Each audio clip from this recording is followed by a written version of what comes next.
ating issue patungkol dito kay Marcoleta. Nakita po kasi natin itong ito, okay, ito. Oy, nako, salamat to. Ate Merly Gauna ay, taga Hong Kong pala si ate, oh. Thank you po sa iyong pakulay. Malaking tulong po sa amin yan. Thank you po. Salamat po, salamat po. Okay, so ito po yung post ni Ramon Tulfo. Ayun, lakihan natin. Paano ba to? Okay. Ayan. Sabi ni Ramon Tulfo, sino daw itong mambabatas na humihingi ng 1 bilyong piso sa mga diskaya para pagtanggol sila sa Blue Ribbon Committee? Ang balita na nakarating sa akin ay nagkasundo ang mambabatas at ang mag-asawang Curly at Sara Diskaya sa halagang 120 million. Laki, no? Grabe. Iba talaga, no? Iba talaga kapag no? Kapag ginamit mo yung yung kapangyarihan mo. No?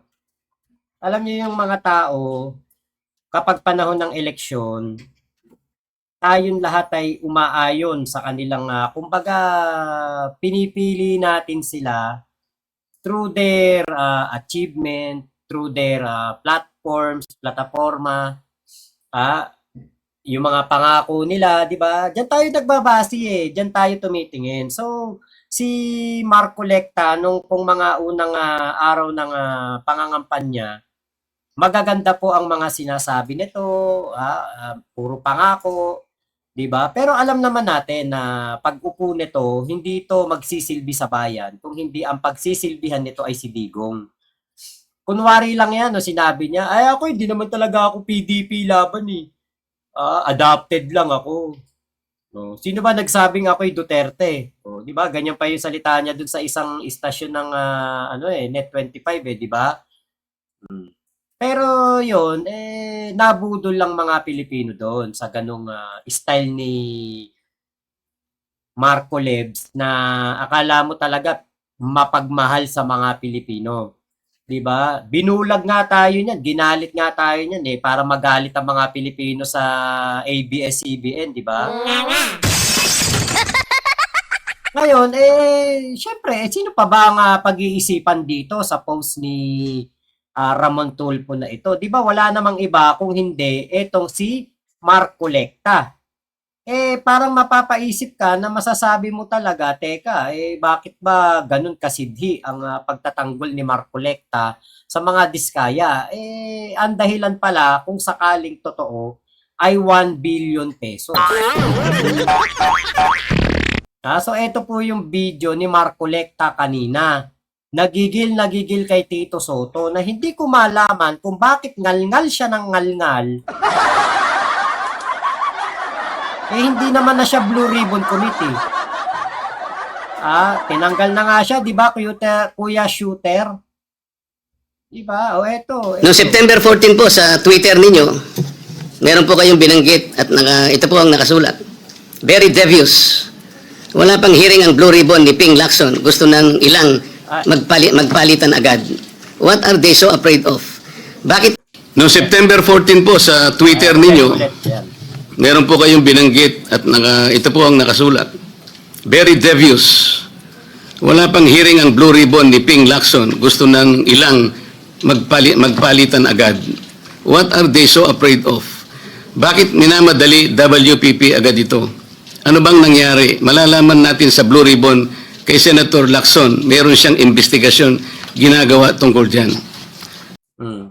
Diba? Totoo naman, madaling-madali tayong-tay ka na ipasok sa witness protection program ang mga diskaya.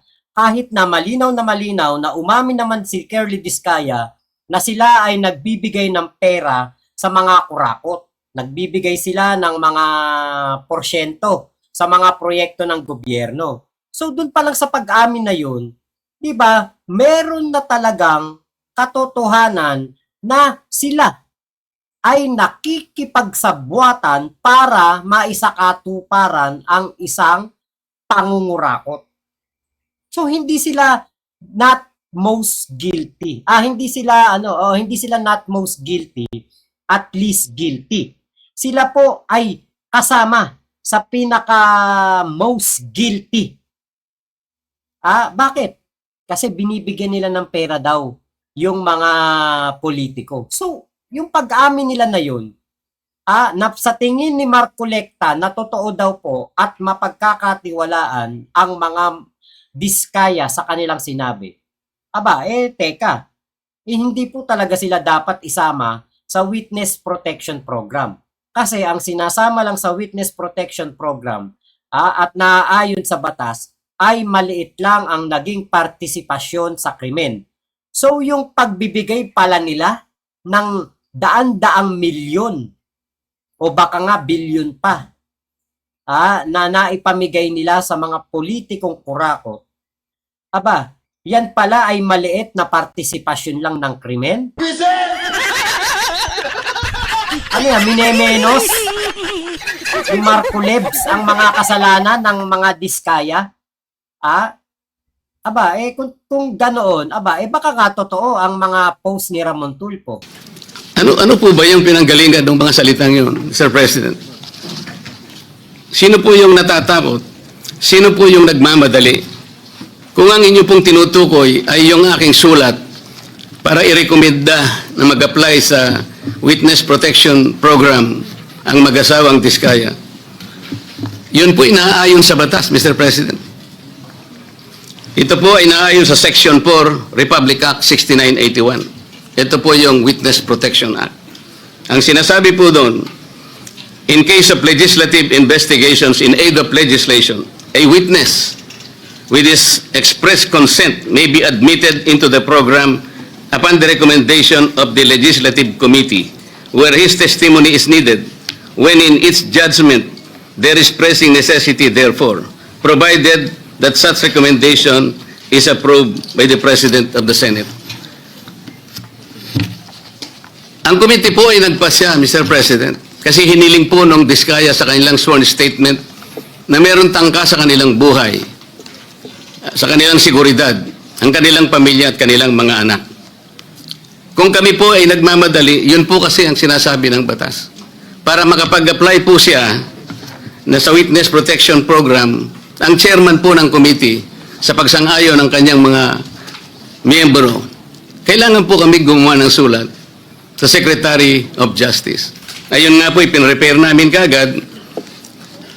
Hindi nga lamang po napirmahan ng pumalit na Senate President sapagkat nagpaliwanag siya, nalaman pala niya na meron palang press con ang ating Department of Justice Secretary na doon sinabi niya, hindi raw siya magbibigay ng witness protection sapagkat kinakailangan munang ibalik ng mga diskaya anumang pera ang kanilang nakuha sapagkat hindi kanila yon. Sa makatid, ang policy daw ng Department of Justice ay ibalik muna yung pera bago aksyonan ang kanyang aplikasyon sa Witness Protection Program. Mr. President, Which is yun ang tama. Hindi porke sinabi ng isang senador, Sek Boying, etong si Michael Pangan ipapasok ko to ng Witness Protection Program kasi ito ay magtetestigo laban sa mga kurakot sa gobyerno. Pasok mo yan okay na. Wala nang investigasyon, wala nang pag-aaral. Hindi na titignan kung qualified ba itong taong to. Wala na, as in dire-diretso na kagad. Kapag ganyan po, ang ginawa, pwede po na maabuso ang Witness Protection Program ng ating gobyerno. Bakit? Kasi kapag pala sinabi ng senador, na ipasok yan sa Witness Protection Program, ura-urada, pasok agad, wala nang pag-aaral, hindi na investigahan, hindi naman lang pag-aaralan, kaya teka, eto ba, wala ba itong pangkuha ng bodyguard, ba't natin ipapasok to sa Witness Protection Program? Eto ba talaga walang kasalanan na nagawa? Ito ba'y wala talagang malaking partisipasyon sa krimen na naganap? Diba? Yun ang tama eh. Tignan muna ang kwalifikasyon ng tao. Hindi porke umoo o nagsalita si Sec Boying, o sige, okay, sige, pasok natin sa Witness Protection Program. Pero syempre, di ba dapat na ayon sa batas? At ayon sa batas, dapat ang papasok sa Witness Protection Program is the least guilty or the not most guilty. Pero doon pa lang, sa pag-amin ni Kerly Diskaya, Nay Eva, na sinabi ni Kerly Diskaya mismo sa Senate hearing at sila ay under oath nung sinabi po nila yan. Ibig sabihin, di ba? Hindi po maliit ang partisipasyon nila. Malaki. Bakit? Nagbabayad sila sa mga taong gobyerno para makakuha ng mga malalaking proyekto. Kaya, yung kayamanan na meron ng mga Diskaya, nakaw yun. Kasi kaya nila na-acquire yun dahil nandadaya sila. Nag-cheat sila sa mga bidding. Kaya sila nakakuha ng mga malalaking project dahil naglalagay sila. Kilala silang nagbibigay. Kaya hindi po yan hindi po sila merong maliit lang na partisipasyon sa krimen. Malaki ang partisipasyon nila. Ako po yung nalulungkot. Mukha ka naman laging malungkot. Kaya masaya ka, kaya malungkot ka, yung mukha mo nakakarimarim eh. Kala ko nga kanina nung paggising ko tapos naka-presscon si Marcolecta. Paggising ko, nakita ko naka-presscon siya. Pagpindot ko ng FB, naka-presscon siya. Kita ko kagad yung mukha niya. Lipat ako ng YouTube. Anak ng teteng, mukha na naman ni Marcolecta. Kala ko end of the world na eh. Kala ko Armageddon na. Mukhang pagunaw na mundo pag nakita mo sa umaga si Marcolecta. Hindi ko naman sinasabing pangit siya. Hindi lang uso yung mukha niya. Hindi lang uso ngayon. Kasi wala namang pangit na ginawa. Wala namang pangit na ginawa ang ating Panginoon. Hindi lang talaga uso ang muka ni Marcolecta. Pang-Armageddon. Maski sa Mukhang kometa na bumubulusok pababa ng planet Earth eh. aking press con kanina yung sinabi ko kung bakit ganun ang sinabi ng Secretary of Justice. Wala po sa tuntunin yun eh. Kung babasahin lamang po niya ang Section 3 at Section 10 ng Republic Act 6981, wala pong binabanggit doon na restitution, yung pagsusoli. Teka. Sabi ni Marcolecta, wala daw yung restitution. Wala daw yung restitution. So ibig sabihin, parang sinasabi mo, mali si Sec Boying at mali si Tito Soto. Diba? Yan ba yung gusto mong ipaintindi sa amin? Na walang restitution. Teka, bakit ba ayaw mo pabalik yung mga nanako ng mga Diskaya? Ano ba sabi nila sa'yo?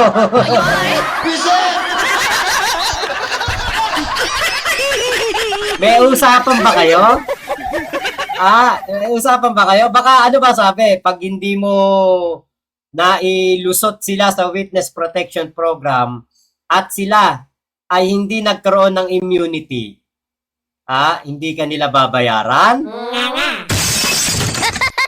Kami po'y nagtatanong. Gusto po naming malaman.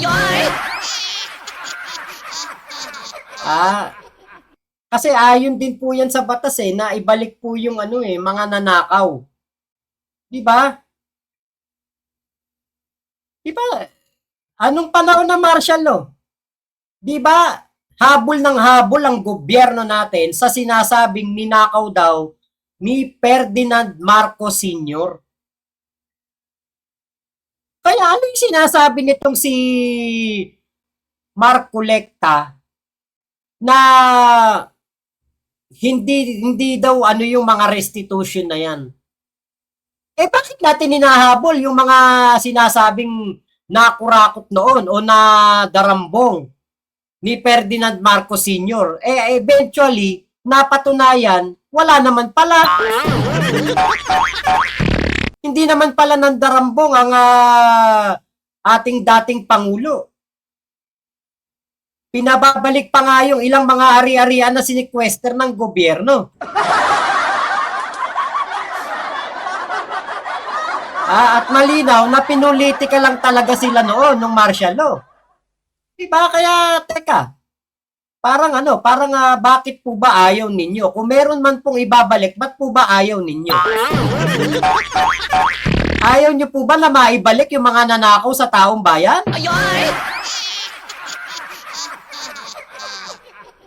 Ha? Kayo po ba, hindi po ba kayo nagtataka kung bakit ganun karami, ganun kayaman ang mga diskaya?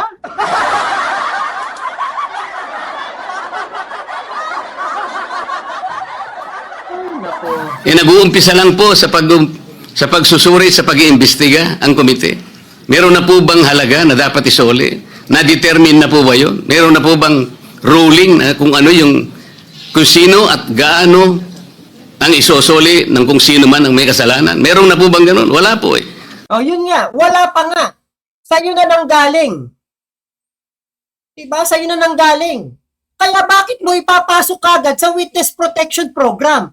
Eh, hindi pa man lang na-determine ng korte kung eto bang mag-asawang diskaya na ito ay wala talagang kasalanan. Ano yun? Gusto mo kami na naman ang magdusa? Kami na naman mga mahihirap? Kaming mga nagdarahop? Kaming mga gumagapang na sa hirap? Kami pa ang gagastos para maproteksyonan yung mga putang inang yan? Sa'yo na nanggaling. Hindi pa nade-determine kung magkano ang nanakaw, magkano ang kailangan ibalik, ano ang kasalanan, ano ang nagawang kasalanan, at gaano kabigat ang kasalanan. Eh di hindi talaga sila pwedeng ipasok sa Witness Protection Program dahil hindi nga natin alam kung ano ba talaga ang naging partisipasyon nila sa pangungurakot. Bobo! Prospective lang pong mag-a-apply eh. Nasa sections 3 and 10 ang mga requisites kung ano-ano po yun. Mga 10 requisites po yun. Yung restitution, wala po ron eh. Kaya po ako'y nalulungkot kung bakit po binanggit yun ng Secretary of Justice. Samantalang, nung pong linggo, O, kita mo, ayan, ipapasok niya na naman. Diba? Utang inang yan. Kahit na sinabi pa ni Boying, noong linggo, na pwedeng ipasok sa Witness Protection Program, yung mag-asawang pinoprotektahan mo na yan, hindi ibig sabihin na ura-urada, pasok na sila. Kailangan muna na mapag-aralan kung deserve ba talaga nila na maproteksyonan ng gobyerno.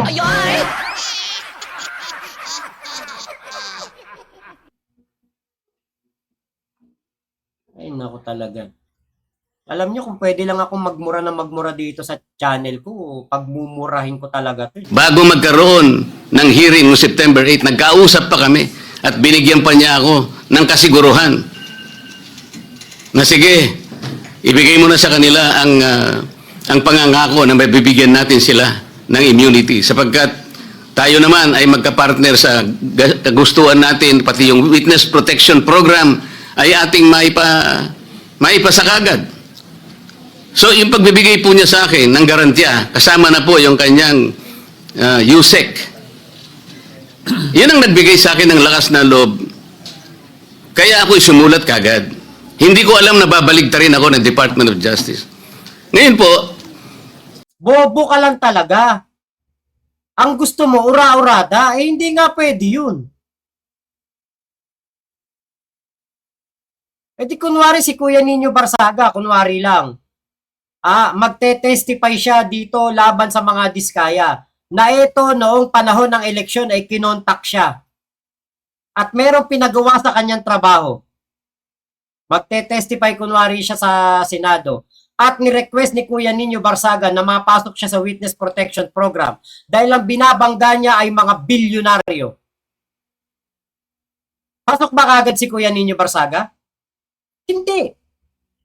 Dadaan muna siya sa butas ng karayom bago siya mapasok sa Witness Protection Program ng gobyerno. Bakit? Kasi hindi ganun kadali na ibinibigay ang Witness Protection Program. Ibinibigay lamang yan doon sa mga taong deserve na proteksyonan ng gobyerno. Mr. President, yun po ang ginamit ninyong dahilan kung bakit hindi nyo pinirmahan. Sana man lang po ay napakarami naman ninyong mga abogado sa inyong opisina rin. Binasa nyo sana yung batas. Kung yung restitution po ay isa sa requisite para ang isang tao ay makapag-apply man lang. Yun po kasi yung prinsipyo ng batas eh. Bago siya gumawa ng isang marahas na kapasyahan, alam niyang mag-aalanganin ang buhay niya. Magsasabi siya nung inaakala niyang maaring makapaglagay sa panganib ng kanyang buhay, kailangan nga bigyan natin din siya ng protection. Yun po yung batas eh. Hindi ko nga po alam kung bakit sasabihin ninyo, bakit O hindi mo alam kasi bobo ka. Kung hindi man bobo ka, pinagpipilitan mo yung gusto mo. Pinagpipilitan mo yung gusto ng mga diskaya. may pagmamadali? Ayan, sinoplak siya ni Tito Soto. Sinoplak siya dito kasi halatang-halata yung kanyang ginagawang pagtatanggol sa mga diskaya. Nung binibigay sa akin yung binigay sa akin yung sulat para i-recommend yung witness protection program ng mga diskayas, ang feeling ko incomplete eh. Ang usapan at narinig ko ito kay Secretary of Justice, kailangan tell all, hindi tell half. Di ba? Ang mga binabanggit, 2022 to 2025 eh. Yun. Sila number one contractor 2016 to 2022 eh. Oh, yun. Ba't wala doon? Oh, ba't ang wala kwento, doon? di ba? So, you Diba? Bobo talaga yan eh. Tol ballpoint man eh. Diba? Napakabobo nitong putang inan to. Nakakabuisit to si Marcoleta eh. Kung pwede ko lang pumurahin, mumurahin ko yan ang mumurahin dito eh. Kaya di po kasi ako nagmumura dito sa live ko. Kung pwede ko lang, ine-example ko lang. Kunwari, pwede ko siya murahin. Mura ka, putang ina mo ka, Marcoleta ka, bobo ka. Kaya lang hindi po natin yung ginagawa dito sa channel ko. Pinipilit po natin na maging disente itong aking channel at hindi po ako, kumbaga, hindi kayo makarinig ng mura. Ayoko kasi na nagmumura. Kaya ako po, hindi po ako nagmumura dito sa channel ko. Ayan, si Tol Ballpoint Man. Supportahan niyo po yan. Ako, napakagaling na vlogger niyan si Tol Ballpoint Man. Tropa natin yan, mabait na vlogger yan. Tol Ballpoint Man, pupunta ba tayo EDSA o Luneta?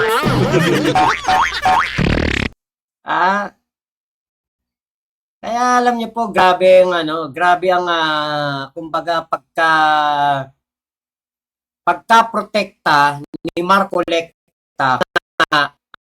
Kung may nangako sa kaya, talagang papayag na mabawi yung mga nandiskaya. You cannot blame me if I do not want to immediately do that, no? And then I know for a fact, as I said in the media, I know that there is a possibility that we will change the leadership the following day.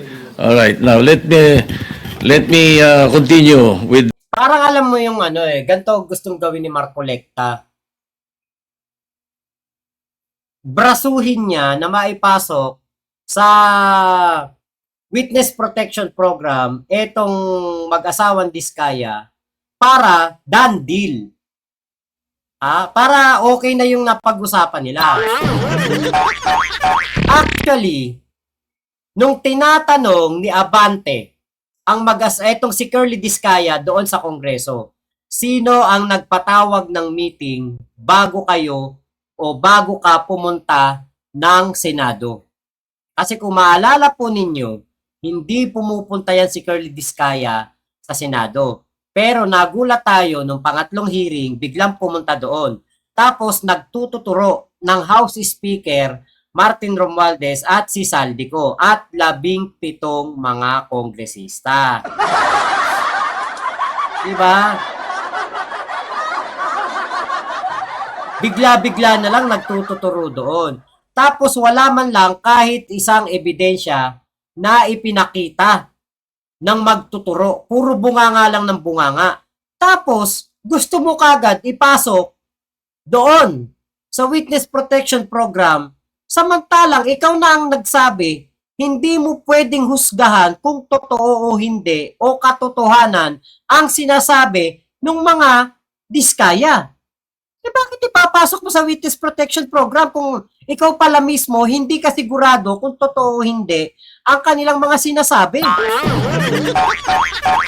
Kaya sinoplak siya tuloy talaga dito ni Tito Sen. Some of the opinions that were aired, well, of course, yung nabanggit kanina ni Senator De La Rosa, pasensya na, baka nabigla ako at nagamit ko yung salitang gimmick, ano? Pero it could be had been a wrong word that I should not have used, no? Pwede kasing opinion yon sapagkat yung public ang madalas kong marinig na sinagsasabi nun eh. Ano? Ang Witness Protection Program, ano? Ang pagkakaalam ko, magkakaroon ng immunity from criminal prosecution. So, kung natatakot sila sa kanilang security, billion-billion ang pera nila eh. Ang dami nilang pwedeng bayaran sa security guard eh. Tama. Kahit 1,000 security guard, kaya nila eh. Bakit kailangan ang gobyerno? Ay, galit na ang mga tao dahil hindi nga natin malaman kung ilan yan, kung nangyari nga yan, kung sila nga yan, hindi po ba? Kaya we were just trying to be prudent. Konting konting hinay. Huwag yung sasabihin natin. Kaya sabi ko, ba't tayo nagmamadali? I'm not pertaining to any senator. Bakit, sana do not feel alluded to if I don't mention your name. Di ba? And then,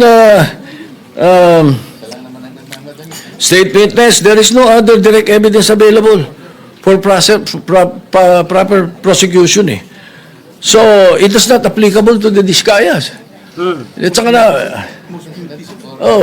hindi rin pwede sapagkat ang pananaw ng karamihan, ang pananaw ng taong bayan, sila most guilty. Yun! Ang pwede sa Witness Protection Program, not the most guilty.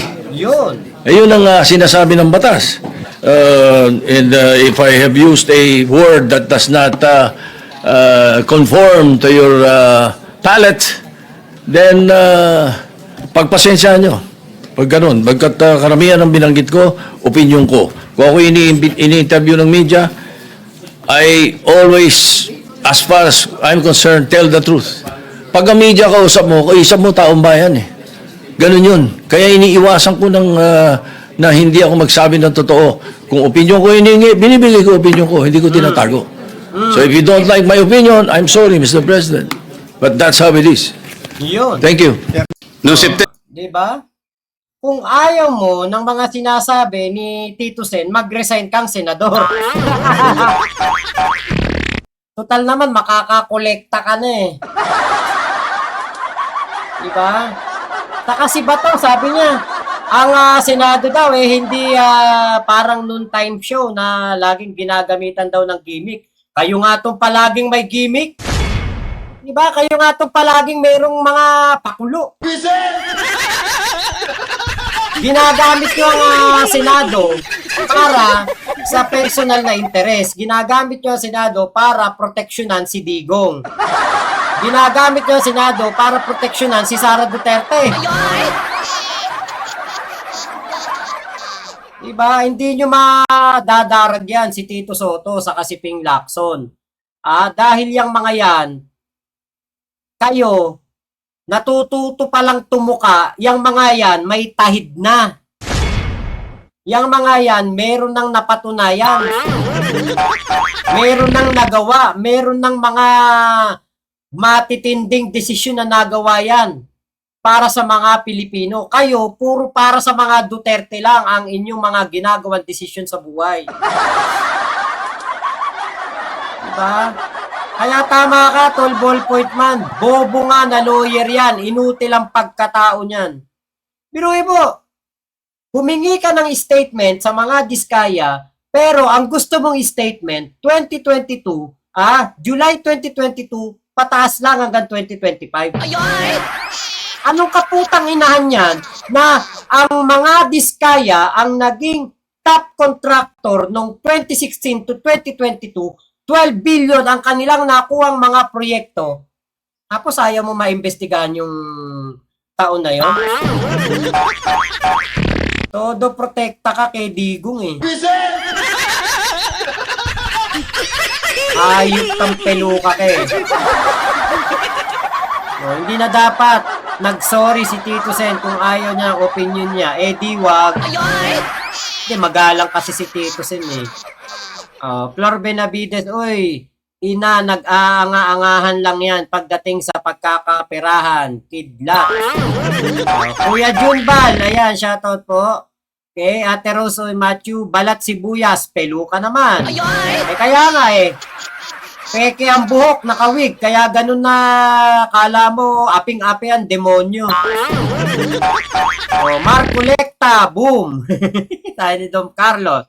Nadine, okay, sabi ni Nadine, Shem, mabuti lang nanalo ang dalawa. Eh, yun nga po. Diba? Ate Bergie, correct, Tito Sen, no? Ate Bergie, napahiya si Marco Lecta, kaya bitter. Yun nga po, Ballpoint man, Duterte ang pinaglilingkuran ng kumag na yan. Dapat dyan...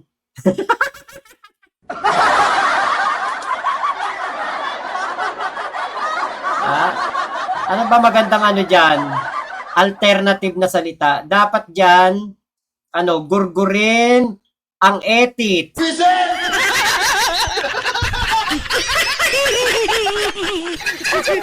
Baka mamaya, kabaro yan ni senator sa gabi, senadora senator sa umaga, senadora sa gabi. Mac, usually hindi ka nagmumura, ballpoint man, tinuruan ka niya. Ay, Brenda Barton. Actually po, nung dati, mura ako na mura dito sa channel ko, kaya lang napapagalitan po ako ng ng mga nanay kaya ayoko talaga na nagmumura. Kaya yung akin, example lang yun. Dapat pag public servant, para sa Pilipinas. Oo, hindi para sa iisang pamilya. Ngayon, 2 pamilya na pinaglilingkuran ni Marco Lecta. Pamilya Diskaya at si Digong na. Diba? Dapat pag public servant, para sa Pilipinas. Yun nga po Franco Pangilinan, tumanggap ng 1 bilyon sa Diskaya Couple, ang Marco Lecta na yan. Naku po, di ba? Oo, yun naman talaga nga. Minsan mahirap magpigil, magmura, kapag kamura-mura talaga ang mga demonyo na to.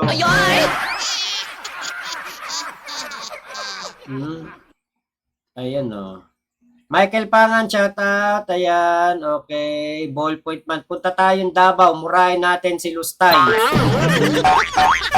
Mahal ang ticket dun Okay. Kuya Arnel, magurgur na yang hinayupak na yan. Nakaka-high blood daw si Marco Lecta. Dom Carlos, walang kwentang abogado. Di mo na inalam kung qualified ang Diskaya. Bayad, kaya inaabogado niya. Yun nga di ba? Yun ang napansin natin Di ba? Naininita Umali, shoutout po, Ate Angie PM. Nakakabuisit nakakapag-init ng dugo. Kaya, dapat sa darating na 2031 election, umpisa natin, 2028, wag na natin iboto yung mga mga bastos, nagmumukbang, walang modo sa Senado, wag na natin boto yun. 2031, ganun din. Kung gusto kasi nating malinis ang gobyerno, umpisahan natin sa eleksyon. Kasi sa eleksyon, yun lang ang laban natin para malinis ang korupsyon, para mawala ang mga demonyo sa gobyerno. Diba?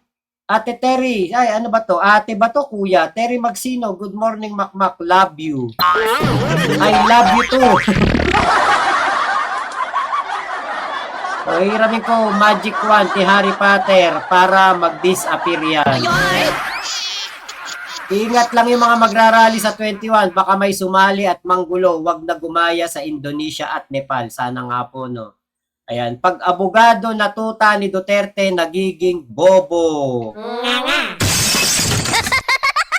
Diba? Nakakabuisit no? Ninita Umali.